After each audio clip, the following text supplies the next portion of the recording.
Welcome back to an episode of Message and Call.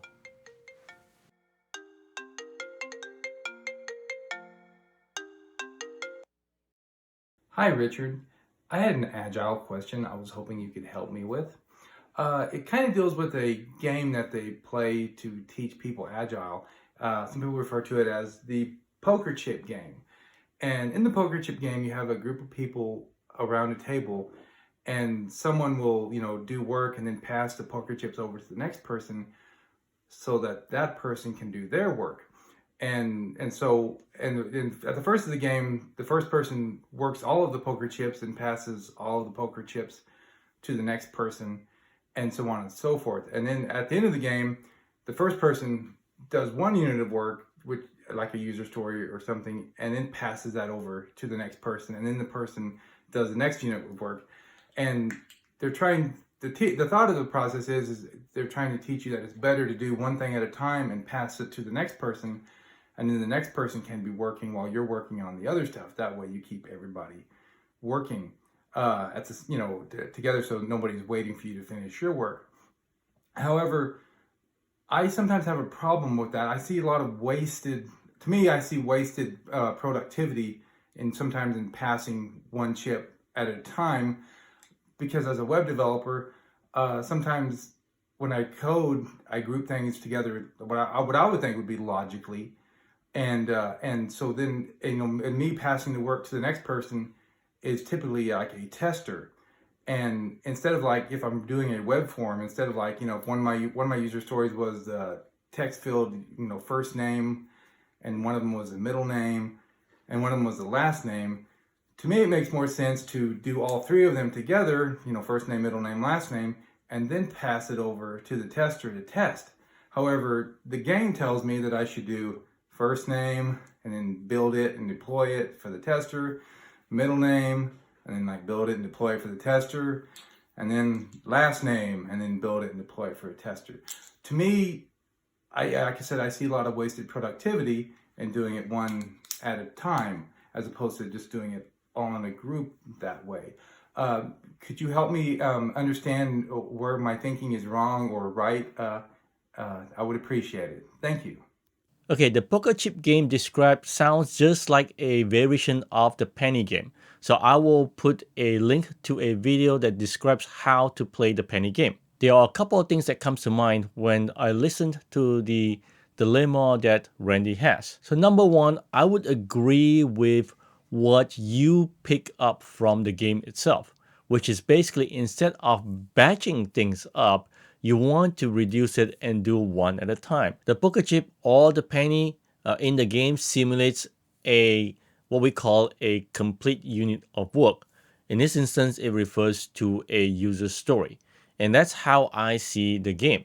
So we want to complete the story one at a time instead of batching things up before we hand it off to our QA, for example. So instead of me picking up a piece of work and doing coding and then hand it off for testers, and then for me, as the testers is testing my work, I'm gonna go pick up another piece of work. The intention is not that. The intention is to finish work as a whole, not to keep starting. So my goal is to make sure that I do whatever I can to help the testers finish up these user stories, a completion of a user stories, and let that move on.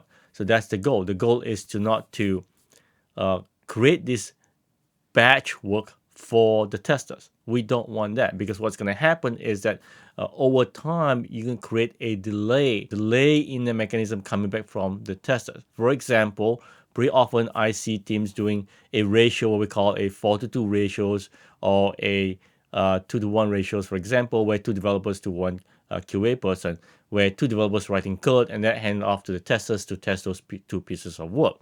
The idea or assumption behind that is testing takes less time.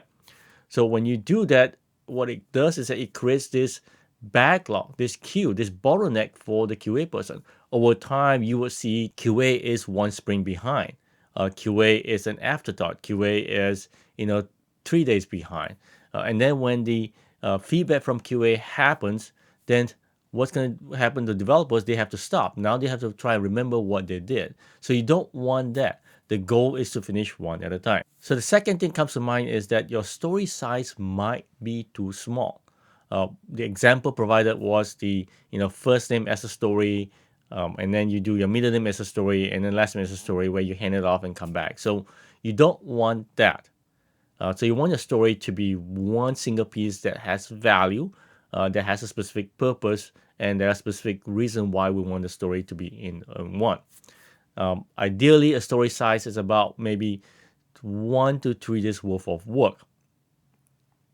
There are instances when they are smaller, but we just need to know why. It could be that our intention is to test specific masking control that we're using for the first time. So in that instance, you may want to do one first, test that out, get the feedback, and then do the next. So this reminds me of going to Costco. When you go to Costco, you tend to buy what we call in bulk. The difference here is how much are you buying in bulk versus how much are you buying just in time. There is a cost to it. And this is what we call a holding cost. How much space do you have at home to store all these bulk size things that you buy? If you don't have the space for it, then you can't afford to buy it in bulk. So the other part is that each time when you go to Costco, there is a cost of going there. There is a cost of gas and things like that in the example of Costco. So this is what we call a transaction cost. Each time we hand things off to somebody for testing, for example, there is a cost to it. A cost of that person stopping, a cost of that person doing the work. So there is a cost that you incur. So you have to find the right balance in it. As you increase holding costs, your transaction cost goes down. And the more you increase your transaction cost, the less that you have to do your holding cost. If I want to start cooking today, whatever materials I need, I go buy what I need. And that's only possible if the store is close by. Now, this is where you have to evaluate, right? How far are you from getting the feedback? How far are you from your QA? Is there a time zone that you have to worry about? Now, this is where automation helps. Now, think about this. Amazon Prime, one-day delivery. If you are guaranteed of getting your delivery at a fast pace, then there's no reason for you to stock up, right? So the same thing applies here for development as well. In order for us to get that fast feedback, we need to invest in what we call automation. You want to have automated testing. As you're writing code, you probably want to have unit testing so that you can test your text boxes, your first name, last name, middle name, before you handle the whole unit off to QA. Now, even if you want to hand over to QA after you do your first name, if you have automation in place, it reduces the time that it gets the feedback from the QA person. And that in itself would help you. Imagine if I'm just checking in code, we're all working from the same branch, the tester sees it, right away we get the feedback. Or the tester is sitting right beside you, pair programming, for example, right? So those things will help reduce what we call our transaction costs, and also the need for us to do batching. So that's transaction cost versus holding cost. The last thing come to mind has to do with productivity. In this instance, when we think about that, when you look at it and compare it to the game, to the penny game, what we want to do is we want to optimize the system from beginning to end, right? Not just locally, which is the coding part of it, which is Randy's portion of work. How fast does it take for you to complete the whole story versus how fast for you to complete your portion of work individually? Our goal is to optimize the system to deliver value, deliver the whole story, not to increase the productivity for a single developer. And when you do that, you're just keeping yourself busy, but you're holding everybody else up when you do that. So there is a cost to it. We may slow down individually, but overall, we tend to deliver faster as a whole. So that's something to consider. So in conclusion, what I would suggest to Randy is this. One is to invest in automation to make sure that we get that feedback coming back fast enough.